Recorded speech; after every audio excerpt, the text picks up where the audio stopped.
Hola. Hola. All right. Well, we made it. We are here in Spain, and let me just say that it was an adventure. But Yeah. we'll get to that in just a moment. So typically, what we do when we have these update videos is we just talk a little bit about the where we are in the platform, the hours we have, our experiences, and everything like that.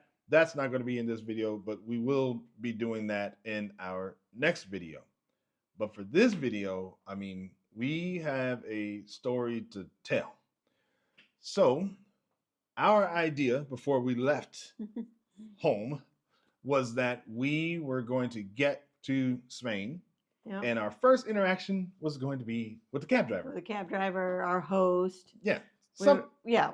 That's what we were expecting, right, hoping for. something like that. Yeah. Well, okay, so that didn't happen. So Mm-mm. here's the story.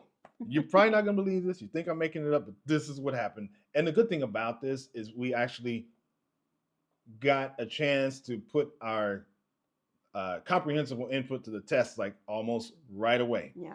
So we get here to Spain, we get off the plane, and we're walking up to customs. And so in my mind, I'm thinking, okay, I hope everybody has their passport. And then Lisa said, I just asked, just does everybody have their passport? yeah. And I was like, well, you have mine. And then and she said, No, I don't. no, I don't. So yeah, that's right. I had lost my passport. So we believed that we left it on the plane. So it was all of a sudden you were like thrown into the fire. This is time for you to see what Pablo did. So Oh my gosh. yeah, it was a little bit scary. So from there we went. Super stressful. The first interaction that we had was with the customer service representative at the Iberia desk, which is that's the airline that we took, Iberia. And we went there and we just started trying to understand what they were saying and doing our best to talk with them to see if they could find my passport. They had somebody check the plane, and we, after waiting for probably 30, 45 minutes or so, they came back and told us that they didn't have it and that we needed to go and talk to the policia.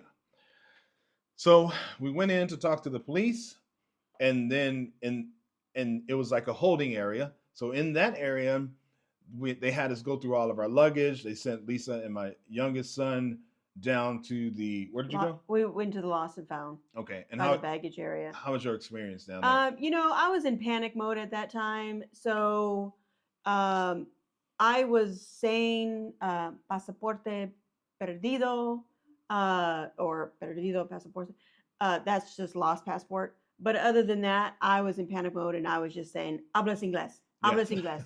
And people were the customer service people. I was just hablas inglés because there was just no time for me to fuss with my little vocabulary here Yeah. and there. So It was a little scary. I mean, yeah, it because was obviously they super told me scary. that they were going to send me back to the United States, Yeah. but the kids and Lisa could stay. So, so they took us down from that main holding area to another holding area, and it was all in Spanish. And so when we got down to the holding area, a lady came over to me. It was one of the police officers that had been working with us, and she was trying her best to talk to me in English. And finally, I just said en español, and then she just took off. And it was great because I understood. And this, we're talking about important stuff here. Like, this is, if you don't understand what she's saying, you are going back to the United States. Yeah. So I understood what she was saying. She was telling me I had to go to the embassy in order to get an emergency passport. She gave me the directions of how to get there. She told me the street name. She told me the time, and this is all in Spanish. So it was great, and I understood. I mean, I got the gist of everything that she was saying. Obviously, I didn't understand every single word, but I really got enough of the gist to where I felt comfortable that I was going to be doing the right thing. Yeah. So then we ended up leaving that area after I got the information, and we got into a cab. Yeah, and we understood the cab driver. Yes. Yeah. So that was a first. So this was kind of Yeah. well, obviously you understanding the police officer was a huge thing, and then understanding that cab guy was another like, oh my gosh, I think it's gonna be okay. Right. So that was exciting. Yeah, that was exciting. And he just asked us, where we're traveling from, how long was our flight, and we were, of course, answering him in Spanish as best we could. So then we got to the Airbnb, and that was another event, but that's Yes. yeah, that's almost irrelevant, I guess. Trauma. Yeah. And so Um, then, oh, go ahead. yeah, and then we got to the train. Yes. Oh, yeah. Um, and then the train, that's a whole nother drama. Oh my gosh, we were 5 minutes to the train departed, or maybe it was like 10 minutes. There's huge security. Well, that was after we went to the embassy.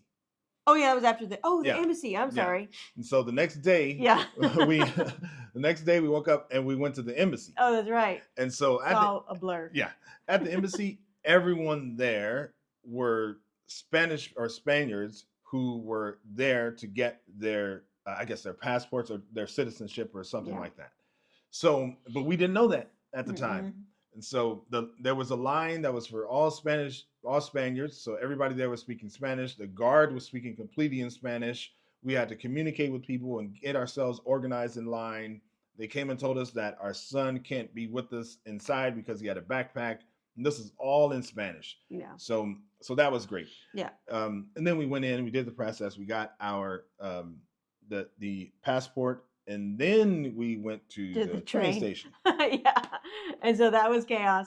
But when we were waiting for the train, that was chaos too, because again, they were speaking to only in Spanish. The train employees were only speaking in Spanish because the train was late and everybody was getting angry and upset, and they were only yelling in Spanish. But through it all, I was asking certain people, and they were only speaking to me in Spanish, and I understood them enough that we knew where to go and what to do. Right. And then when we were standing in line, I think that was another shocker for me, is the ladies were all talking and I understood what they were saying, almost to the point where I was like, yeah, true. Like in their conversation. So that was exciting as well. Yeah. So then we got on the train, and that was somewhat of a relief because we were on our way. And then we got to our Airbnb, and we had a chance to see our host again, which we told you before we were excited to see him. But that was great. Yeah. But I would say that what was your experience with that? It was amazing because, and I thought about that this morning, where Pablo says that where we are in the intermediate, and we're in the higher intermediate sort of. When in the intermediate, we should understand people who are speaking patiently to us. And the host was speaking extremely patient to us, and we understood him. Yeah, it was great, like 100%. So that was probably the first time we understood like 100% of anything. Yeah. So that was great. And then I would say from there we were here, and it's been probably about 5 or 6 days now. And so we kind of want to just talk a little bit about what our experience has been, just kind of going through every day and communicating. And I mean, I would think it's been pretty interesting. So yeah, what would you say? Well, I think our vocabulary is getting us by. I think our grammar is like crap. It's hard to put the. Tell us how you really feel. Yeah. It's hard to do that.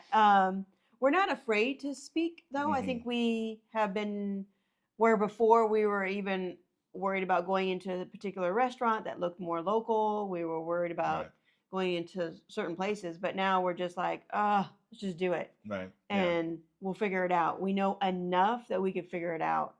So that's how it's been, I think. Yeah, that's kind of how I feel. So for me, it's been great because I haven't had to, when we were here last time, this was the routine. Okay, we need to go into the store and get this. Okay, where's my phone? Because I need to know the phrase that I'm going to say, and hopefully they don't say anything more than that phrase because I'm going to be in trouble. Right. That's how I was before. But now I don't even think. I just walk into anywhere that I need to go, and just knowing that I'll be able to communicate with them. So it may not be perfect, but I can understand what they're saying, and I can do my best to say certain words back to them so that we can communicate. So that's been awesome. And we have had a couple instances where we had to do some things on our own. Lisa and our oldest son came down with the virus. That's another story. Whole nother story. But I had to go to the farmacia and talk with someone there So, and I had to make sure I was understanding everything, precisely, because they're giving me, medications. So I don't want to tell them the wrong thing when I came back to the house. So that was a pretty good experience. Have you had any experience? Well, you had our host came over and explained some Yeah, things to and he you in that. explains stuff, and it was just me. Mhm. So we say that because it's nice that we have each other to kind of as a crutch when we're in particular uh, circumstances or with people.